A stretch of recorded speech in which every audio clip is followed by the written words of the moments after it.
1 ნოემბრიდან შევიდა კორუფციის წინააღმდეგ ბრძოლის შესახებ საქართველოს კანონში შესული ცვლილებები და ორი მიმართულებით გავყოფ აი ამ ცვლილებებს. Პირველი ეს არის საჯარო მოსამსახურეებისთვის დაწესებული შეზღუდვები და მეორე ეს არის საჯარო სამსახურში დასაქმებული პირები, რომლებიც შრომითი ხელშეკრულებით არიან დასაქმებულები, ხო?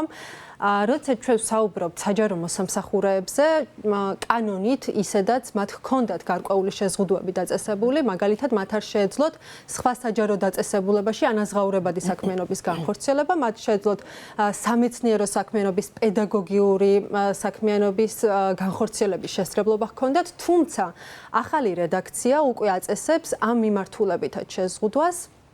კერძოდ უკვე დგინდება ხელმძღვანელი პირის მხრიდან სავალდებულო თანხმობა, რომ ამ ადამიანებმა ამ მიმართულებით შეასრულონ და განახორციელონ საქმიანობა. ეს თანხმობა არის 1 წლის ვადით მაქსიმუმ, ეს არის ერთჯერადი და თუ მაგალითად ეს დაირღვევა, ამასაც მოჰყვება შესაბამისი სანქციები, რაზეც გავამახვილებთ ყურადღებას, ხო?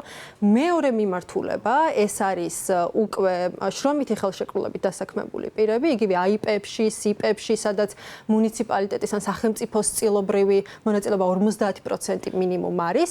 აქ დასაქმებულ პირებს ეხებათ ეს შეზღუდვები. ამ შემთხვევაში მათ შეუძლიათ კერძო სექტორშიც დასაქმება, რა თქმა უნდა, თუმცა აქაც დგინდება უკვე სავალდებულო ნებართვა. ეს იმას ნიშნავს, რომ ადამიანები, რომლებიც მუშაობენ ასეთ საჯარო უწყებებში და იღებენ იქიდან ხელფას, მათ თუ კერძო საქმიანობის განხორციელება მოუნდა და იქიდან დამატებით შემოსავალს იღებენ, აქაც უკვე სავალდებულო ხდება თანხმობა. თანხმობის მიღებაზე ჩვენ რასაკვირველია ვისაუბრებთ, მაგრამ მანამდე საგამონაკლისო შემთხვევებზეც მინდა გავამახვილო ყურადღება, ამ მხრივ საინტერესოა მთავრობის 492 დადგენილება. 28 ოქტომბრით თარიღდება ეს დადგენილება, მთავრობის დადგენილება და 24 სფერო არის მასში მოცემული. ეს რას ნიშნავს?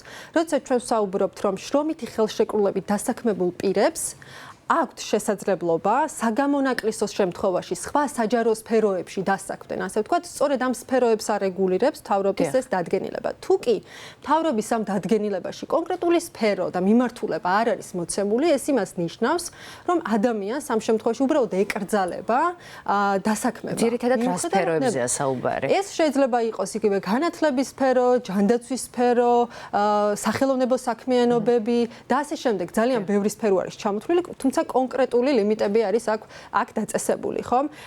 მნიშვნელოვანი არის ასევე აღვნიშნოთ ის, რომ როდესაც მაგალითად ჩვენ საჯარო მოსამსახურეებზე ვსაუბრობთ და იქ დაწესებულ შეზღუდვებზე, საჯარო მოსამსახურეებს ასევე ჰქონდათ შესაძლებლობა, რომ იმავე დაწესებულებაში შეთავსებით განეხორციელებინათ რაიმე ტიპის საქმიანობა და მიეღოთ ანაზღაურება. აი ეს ამ ცვლილებებით უკვე ამოღებული არის და ეს შესაძლებლობაც არ აქვთ, ხომ?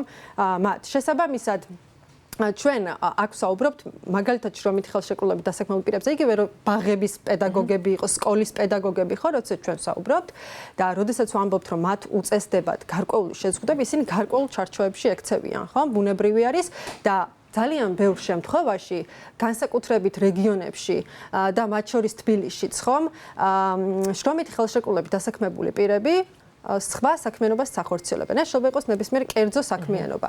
მათ შორის კანონში არის ძალიან ბუნდოვანი ჩანაწერები, რას გულისხმობ ახლა აქ სხვა ნებისმიერ ტიპის შემოსავალი, სხვა სარგებლის მიღება, ანუ ასეთი ტიპის ჩანაწერები. მაგალითად, მე თუ ვარ შრომითი ხელშეკრულებით დასაქმებული პირი და ვაქირავებ ჩემს უძრავ ქონებას, ამაზეც ჭირდება ნებართვა დამსაქმებლისგან, რომელმაც შეიძლება ეს ნებართვა უბრალოდ არ მომცეს და კანონი არ აკონკრეტებს რა გარემოებები არსებობს, რის გამოც შეიძლება არ მომცეს ეს ნებართვა. ედია, აი კონკრეტული მაგალითების განხილვა, რადგან თქვენვე დაიწყეთ, აქვე უბრალოდ ძალიან ბევრი კითხვა არსებობს პედაგოგიურ საქმიანობასთან დაკავშირებით. აი მაგალითად, შეუძლია თუ არა მასწავლებელს ერთდროულად ორ საგანმანათლებლო დაწესებულებაში მუშაობა, ან ლექტორს აკადემიაში მუშაობის პარალელურად რეპეტიტორობა, აბიტურიენტების მომზადება.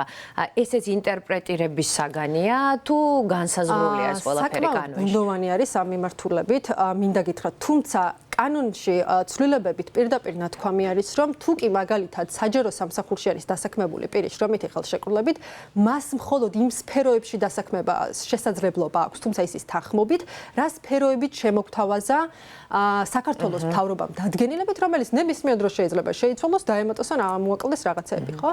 სკოლის პედაგოგი არ არის აი ამ დადგენილებაში მოხსენებული განსხვავებით სკოლამდელი სააღებრძოლო დაწესებულების პედაგოგისგან, რომელიც არის მოხსენებული და მას შეუძლია ორ პირობითად საბავშვო ბაღში იმუშაოს.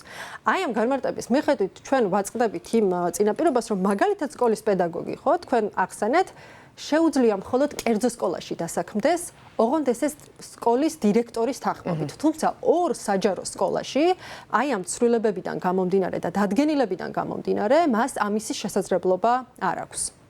დიახ, მაგრამ აი თუ კი უბრალოდ აი აბიტურიენტებს ამზადებს პირობითად. აი ამაზე გააკეთა სხვათა შორის, გაკეთდა ქართული ეცნების წარმომადგენლების მხრიდან, რომ ეს რეპეტიტორზე არ გავრცელდებაო, ხო? ეს არის მათი ინტერპრეტაცია, თუ კი ჩვენ კანონის ენით ვილაპარაკებთ და რეალურად, ხო, რაც კანონში წერია და წეღავ თქვი, რომ იმდენად ბუნდოვანი ჩანაწერებია, ნებისმიერი ტიპის შემოსავალი, ნებისმიერი სარგებელი, მათ შორის კერძო საქმიანობა, იგივე რეპეტიტორობა, ექცევა აი ამ მიმართულებით ძალიან კარგი არის თუ ახსრულების თვალსაზრისით ასე არ მივლენ და რა თქმა უნდა რეპეტიტორებს ამჯერად ასეთია მათი პოზიცია. თუმცა კანონის მიხედვით მათ შორის რეპეტიტორობა და ნებისმიერი ტიპის კერძო საქმიანობა, საიდანაც მასწავლებელი მაგალითად მიიღებს შემოსავალს, მას აუცილებლად სჭირდება შესაბამისი ნებართვა. ახლა გამოიკვეთა რა, რომ ფაქტობრივად ნებისმიერ შემთხვევაში დასაქმებულს, რომელიც მუშაობს საჯარო უწყებაში, სჭირდება უშუალო ხელმძღვანელისგან წერილობითი თანხმობის მიღება, მაგრამ აქ ჩნდება კითხვა, როგორ გაიცემა ეს თანხმობა. ანუ ეს არის მენეჯერის სრულად კეთილნებაზე დამოკიდებული თუ გარკვეული კრიტერიუმები ამ ნაწილში გათვალისწინებული. არსებობს თუ არა რაიმე ტიპის სამართლებრივი გარანტიები იმისა, რომ გადაწყვეტილება არ იქნება სუბიექტურად მიღებული და რომ პროცესი იქნება მაქსიმალურად გამჭვირვალე. რეალური პრობლემა ხომ სწორედ ის არის, რომ არანაირი გარანტია ამ მიმართულებით არ არსებობს. ერთი არის ქართული ეცნების წარმომადგენლები, რომლებიც გარკვეულ საფუძვლებზე საუბრობენ, იგივე ხარჯების ოპტიმიზაცია, ანგარიშვალდებულების გაზრდა, თუმცა რეალურად სიღრმისეულად რომ შევყვეთ თითოეულ მათგანს, არც ერთი აი ამ კანონმდებლობის აღსრულების პირობებში არ იქნება სახეზე. პირიქით, არანაირი კრიტერიუმი ამ მიმართულებით არ არსებობს, ხომ? თუ კი მაგალითად თქვენ მუშაობთ საჯარო სამსახურში, შრომით ხელშეკრულებით დასაქმებული პირი ხართ და არ მოგცეს ნებართვა, თქვენ შეგიძლიათ წახვიდეთ სასამართლოში და იდაბოთ, ხომ?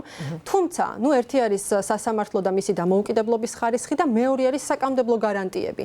არც ერთ კრიტერიუმს კანონი ამ მიმართულებით არ შეიცავს და აბსოლუტურად შეიძლება ეს სუბიექტურ განწყობაზე იყოს დამოკიდებული და მეტიც ეს იმ საკანონმდებლო ცვლილებებიდან გამომდინარე, რაც მათ შორის საჯარო მოსამსახურეებს ბოლო პერიოდში შეეხოთ, ხომ? მოსალოდნელიც არის ის, რომ სწორედ გამოყენებული იქნება სუბიექტური კრიტერიუმით მათ შორის იგივე პოლიტიკური გავლენებიდან გამომდინარე. ეს არის ძალიან ასე ვთქვათ, საგანგაშო, პირდაპირ შეიძლება ითქვას, საგანგაშო არა მხოლოდ იმ ადამიანებისთვის, ვინც დღეს საჯარო სექტორში არის დასაქმებული და ძალიან დიდი არის მათი რაოდენობა. არამედ ზოგადად თითოეული მოქალაქისთვის და ვიტყვი რატომ. წარმოიდგინეთ საჯარო სამსახურში დასაქმებული პროფესიონალი, რომელიც პროფესიულად ასრულებს კეთილსინდისიერად თავის საქმიანობას და მას შეზღუდა კერძო საქმიანობით მაგალითად შემოსავლის მიღების შესაძლებლობა. ის ხომ ერთ და ორ ადგილას იმიტომ მუშაობს, რომ რეალურად ჩვენ ძალიან კარგად ვიცით, რომ მისი შემოსავალი არ არის საკმარისი იმისთვის, რომ აი ამ სოციალურ გამოწვევებს, რაც ყოველდღიურად ფასების ზრდა, ხო, მაგალითად იმატებს ამას გაუმკლავდეს. ეს არის ძალიან მნიშვნელოვანი გამოწვევა. მას, როდესაც მხოლოდ დამოკიდებულს გავხდით კონკრეტულ საჯარო სამსახურზე, საიდანაც მას არ აქვს იმდენი შემოსავალი, რომ თუნდაც საბაზისო მოთხოვნილებები დაიკმაყოფილოს, კვალიფიციურ კადრებს საჯარო სამსახურები ხომ ვერ შეინარჩუნებენ. ბუნებრივია რომ ვერ შეინარჩუნებენ, მისთვის უპირატესი იქნება რომ კერძო სექტორში დასაქმდეს. ეს შეეხება იგივე ჯანდაცვას, იმიტომ რომ მაგალითად როდესაც პოლიკლინიკებზე ვსაუბრობთ, ხომ ექიმებს სჭირდებათ ნებართვა რომ დასაქმდნენ იგივე სხვა პოლიკლინიკაში მაგალითად, ან სხვა კერძო სამედიცინო დაწესებულებაში. თუ კი მას ამ უფლებას შევუზღუდავთ, ან თუ დამოკიდებულებას გავხდით, ან თუ რაღაც ბარიერებს დაუწესავთ, ის ხომ ბუნებრივი არის წავა იქ, სადაც უკეთესი პირობები ექნება.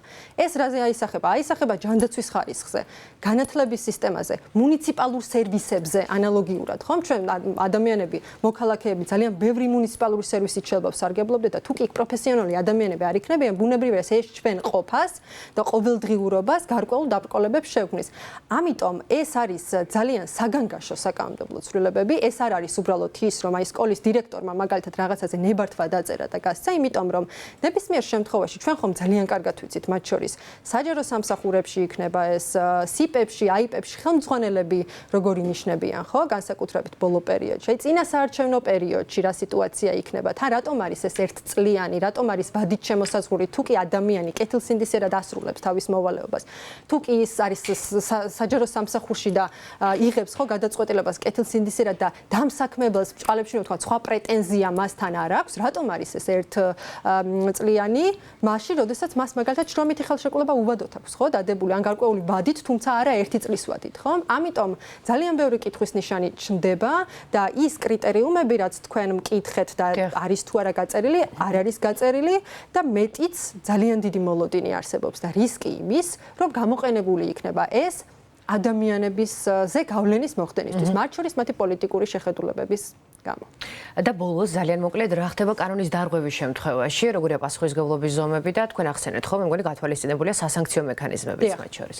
დიახ, იმ შემთხვევაში თუ კი დასაქმებული არ შეასრულებს აი ამ კანონით დადგენილ ვალდებულებებს, საკმაოდ მძიმე არის ეს სანქციაც. პირველი ის გათავისუფლდება სამსახურიდან და 2 წლის განმავლობაში მას ეზღუდება და ეკრძალება უბრალოდ აი ამ სფეროში და საჯარო სამსახურში დასაქმების შესაძლებლობა და მეორე ეს არის უკვე კომპენსაციის საკითხი, ფულადი საკითხი იმ დღიდან, როდესაც მას ჰქონდა მაგალითად ვალდებულება რომ მიემართა ხელმძღვანელისთვის და აეღო ნებართვა და ეს არ გააკეთა. იმ დღიდან მთლიანი შემოსავალი, რაც იყო იმ კონკრეტულ დღემდე, როდესაც ეს გახდა ცნობილი, რომ მან დაარღვია ეს კანონი, მთლიანი თანხა, რაც მას შემოსავლის სახით მიიღო, ის უნდა დააბრუნოს.